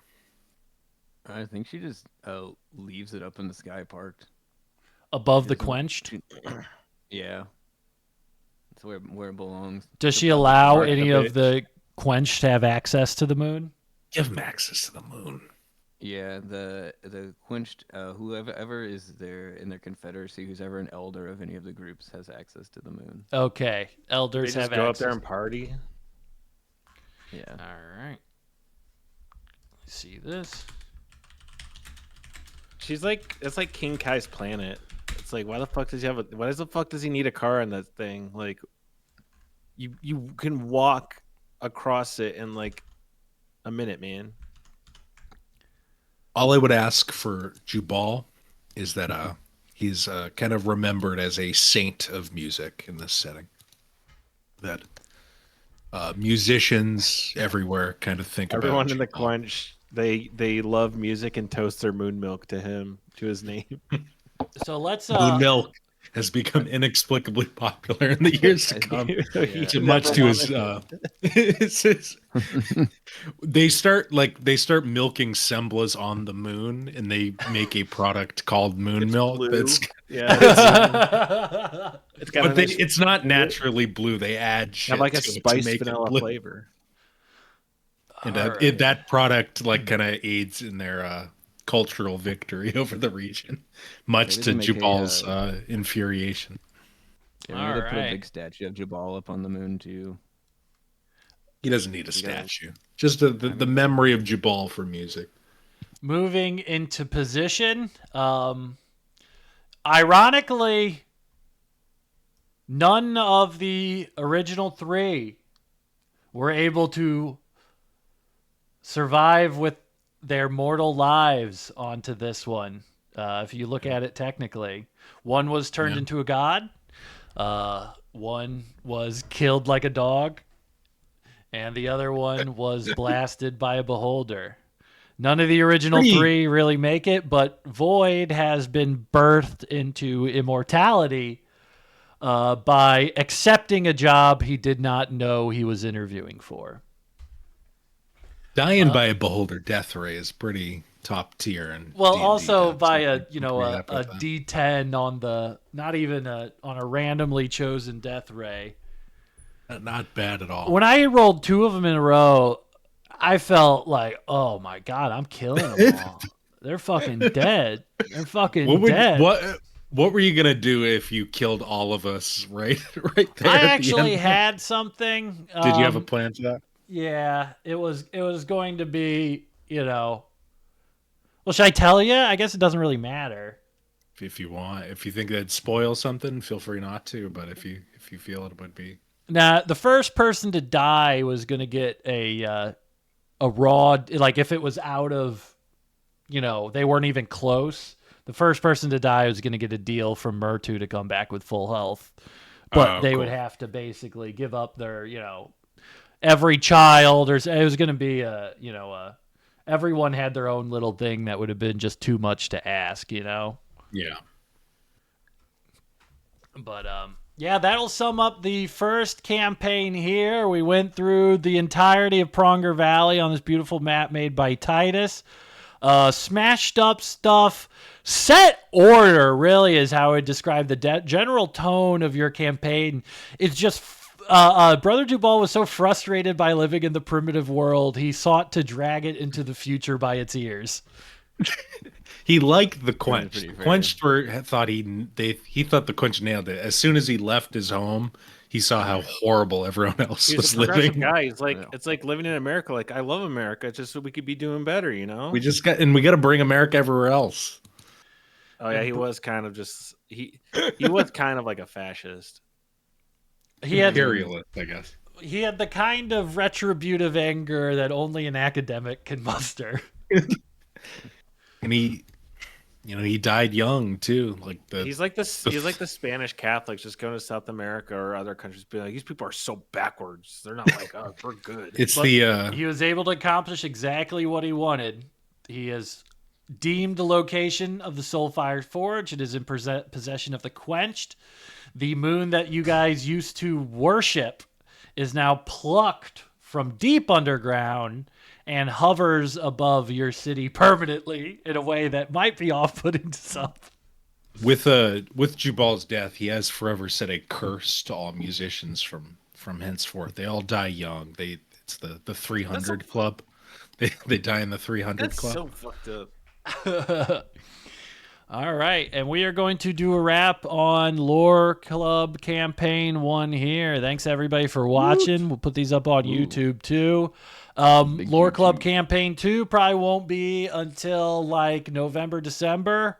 But I'm gonna start working on that immediately. I don't know who's gonna be in it. I know I asked Ty a minute ago, back when I thought I was gonna do it way before that. But we're gonna do the exact same thing for the second campaign in terms of generating a landscape randomly with stuff, and then getting Titus to make a world map for it, and then running it through there. The only thing I plan on doing different for the second campaign is rolling for the style of campaign. I know I want to do like heist, exploration, whatever, a couple ones of those, but figure we did the first campaign of Lore Club as a straight up 1 through 5 Lost Mines of Phandelver style campaign. So second one's going to be a little bit more of a gimmick. I just don't know what the gimmick's going to be yet. But thanks everybody for watching. Thanks Elliot, Oki, and Andrew for playing. Thank you. The next campaign is going to take place 500 years in the future from this. Ooh. So I don't know where it's going to be, but we'll figure it out. You guys got anything to say before we kick off here? No, thank you everybody that's been watching. It's been a lot of fun. All right.